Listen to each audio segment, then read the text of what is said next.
हमर रजऊ के उमर 70 पार सखिया, एज कैसे होई विकसवा हमार सखिया, एज कैसे होई विकसवा हमार सखिया।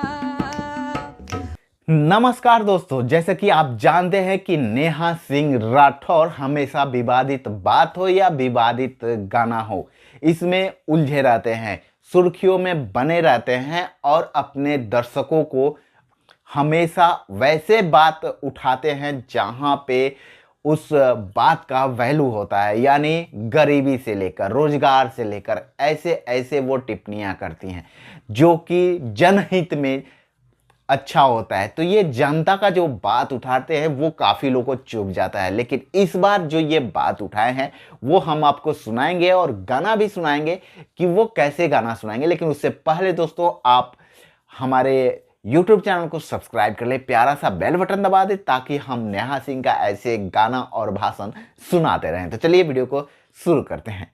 ओ हमार रजऊ के उमर 70 पार सखिया, एज कैसे होई विकसवा हमार सखिया, एज कैसे होई विकसवा हमार सखिया।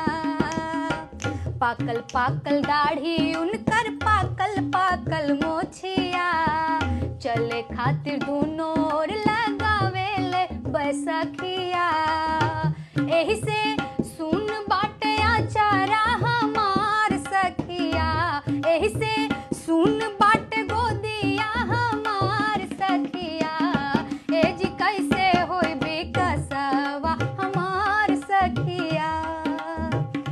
अर्जी लगाई के पर्ची निकलवैनी, MD MBBS डॉक्टर के देखैनी, डॉक्टर कहले इनकर सिस्टम बा बेकार सखिया, डॉक्टर कहले इनकर सिस्टम बा बेकार सखिया, एज कैसे होई विकसवा हमार सखिया, एज कैसे होई विकसवा हमार सखिया।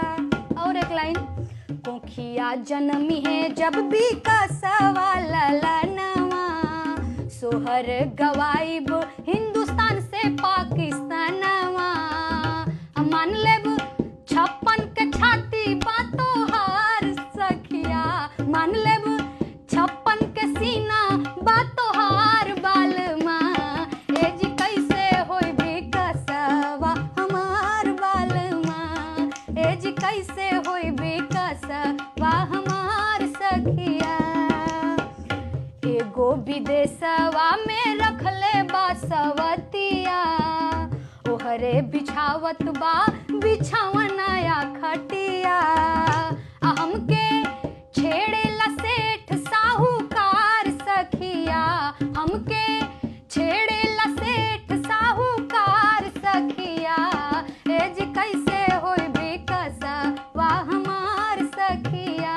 हमर रजऊ के उमर 70 पार सखिया, हमर रजऊ के उमर 70